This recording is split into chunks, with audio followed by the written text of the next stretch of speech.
proposed removal from office by impeachment of His Excellency Rigathi Gachagua, EGH, Deputy President of the Republic of Kenya.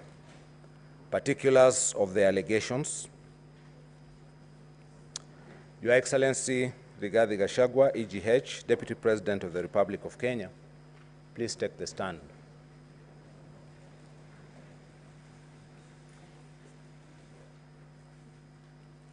Your Excellency Rigathi Gachagua, EGH, Deputy President of the Republic of Kenya, the grounds for your proposed removal from office by impeachment, as received by the Senate from the National Assembly, are as follows. Part A, gross violation of the Constitution or any other law pursuant to Article 51(b)(1) of the Constitution. Ground 1, gross violation of Articles 10, 2A, B, and C, 27(4), 73(1)A and 2B, 75(1)C, and 129(2) of the Constitution, and Articles 147(1), as read with Article 131(2)C and D of the Constitution. The preamble of the Constitution provides, among other things, that the people of Kenya adopted and enacted it, A, being proud of the ethnic, cultural, and religious diversity, and a determination to live in peace and unity as one indivisible sovereign nation, and B, recognizing the aspirations of all Kenyans for a government based on the essential values of human rights, equality, freedom, democracy, social justice, and the rule of law. The preamble of the Constitution is supplemented by Article 10, 2A, B, and C of the Constitution, which establishes the core national values and principles of governance that bind all state officers, including the Deputy President. These values and principles include patriotism, human dignity, national unity, equity, social justice, inclusiveness, non-discrimination, equality, human rights, protection of the marginalized, democracy, and good governance. Moreover, Articles 73(1)A and 2B of the Constitution establish responsibilities of leadership.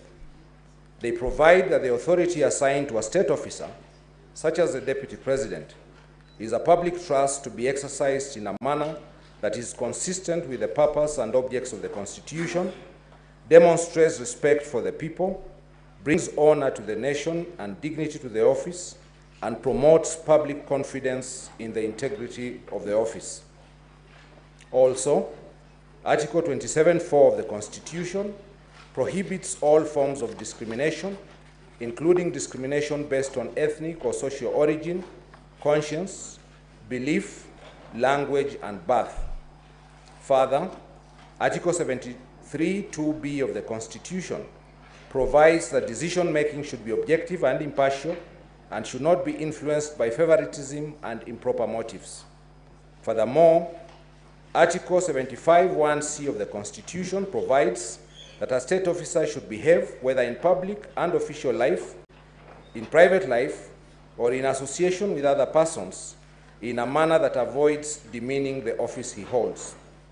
Therefore, as a matter of constitutional compliance, the Deputy President of the Republic of Kenya, who is the principal assistant to the President of the Republic, is required, A, to promote the constitutional core values such as peace and unity of all Kenyans in the context of ethnic, cultural, and religious diversity, patriotism, national unity, rule of law, democracy, and inclusiveness, equality, human rights, non-discrimination, and protection of the marginalized and good governance. B, to respect and uphold representation of Kenya's multi-ethnic and culturally diverse society through the promotion of equality and affording equal opportunities to all Kenyans in appointments to the public service and allocation of public resources. And C, to make promote and implement public policy decisions that do not discriminate against any Kenyan based on conscience, ethnic or social origin, language, or birth. However, on diverse dates throughout the last 2 years, His Excellency Rigathi Gachagua has persistently made utterances threatening to discriminate, exclude, and unlawfully deny sections of the people of Kenya and regions of the Republic of Kenya equal opportunities for public service appointments and allocation of public resources. Besides, the utterances are highly inflammatory and insightful and significantly undermine national unity and the peaceful coexistence of Kenya's diverse communities. To illustrate, sometime in 2023, at a public forum in Kajiado County within the Republic of Kenya, His Excellency Rigathi Gachagua made highly inflammatory and insightful public pronouncements to the effect that the government of Kenya is a company and that the allocation of government development projects and public sector jobs are based on shares determined by how the populace of the various ethnic communities voted in the 2022 general election. Specifically, he stated as follows, quote, "A government is like a company. There is shareholding.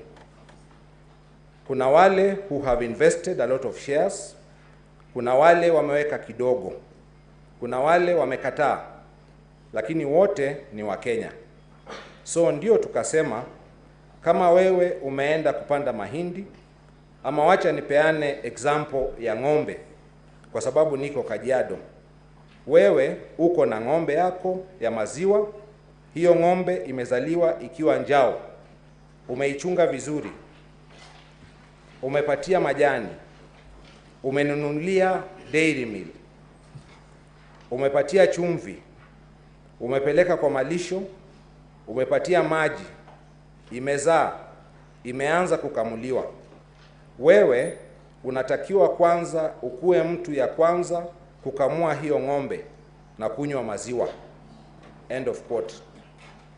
His Excellency Rigathi Gachagua emphasized the divisive and insightful narrative embodied in the above utterances as follows, quote, "Haiwezekani mtu ambaye alikuwa anakupigia kelele ukichunga hii ng'ombe na kusema hii ng'ombe ni ile ya kienyeji, hakuna haja ya kushughulika naye. Hii ng'ombe ni bure, haiwezi kutoa maziwa. Hii ng'ombe hata ikipona jicho moja, wachana nayo, unapoteza wakati. Saa ile ng'ombe imezaa, imetoa maziwa, amekuja na kikombe, amekuja na sufuria, anataka atolewe maziwa. Mimi nikasema hiyo haiwezekani. Nikasema yule mwenye hii ng'ombe na kuichunga na kuitunza, kwanza akamue maziwa, yeye na watoto wake wakunywe.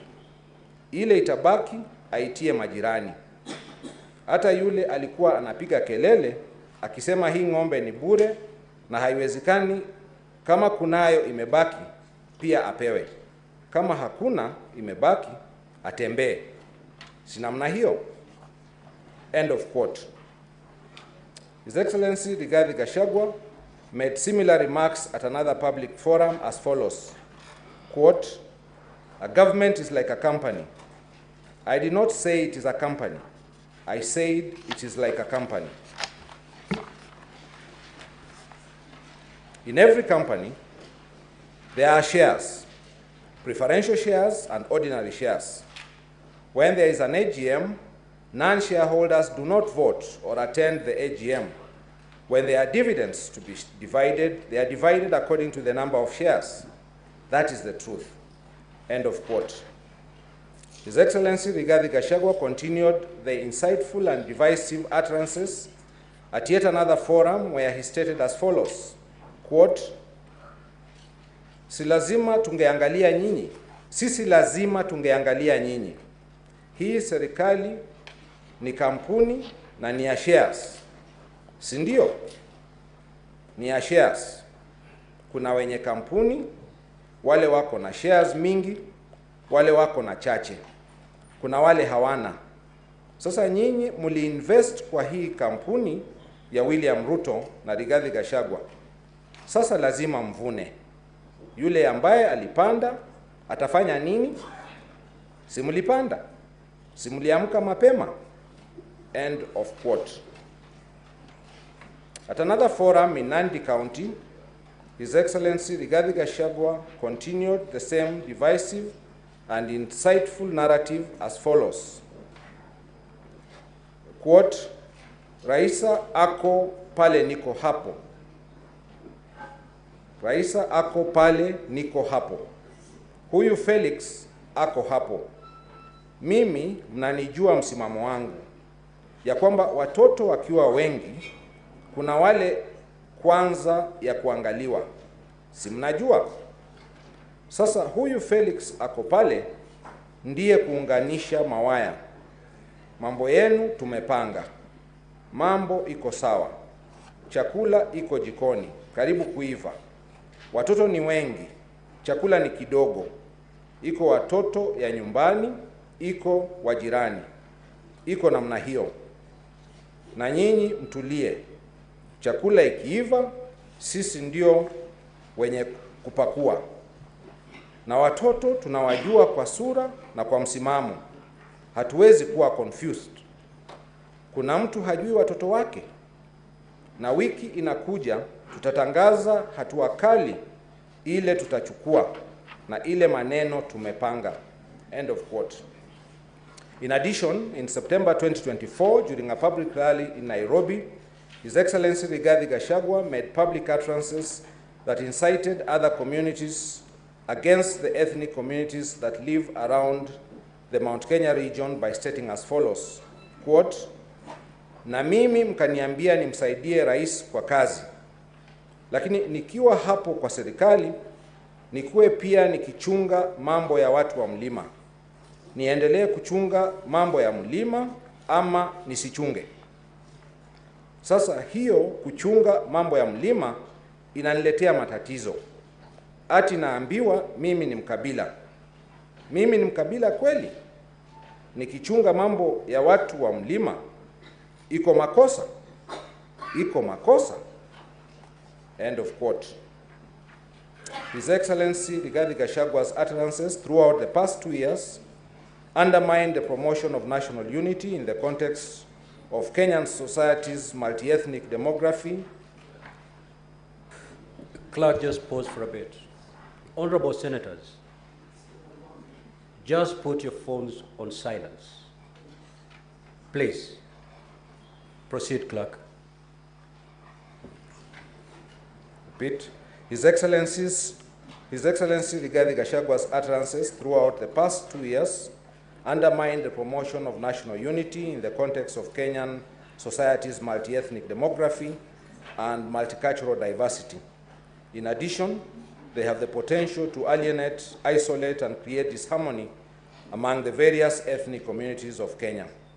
In summary, His Excellency Rigathi Gachagua's above-mentioned utterances over the last 2 years are impeachable offenses to the extent that they grossly violate Articles 10, 2A, B, and C, 27.4, 73.1A and 2B, 75.1C, and 129.2 of the Constitution, and Article 147.1 as read with Article 131.2C and D of the Constitution.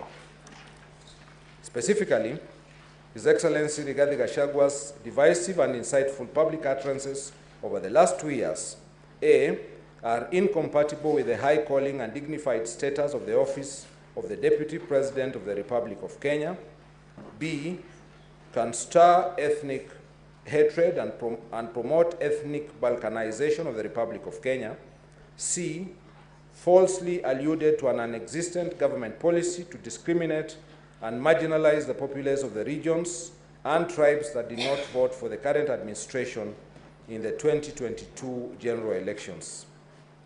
Your Excellency, Rigathi Gachagua, how do you plead to ground 1, guilty or not guilty? Not guilty. Ground 2, gross violation of Article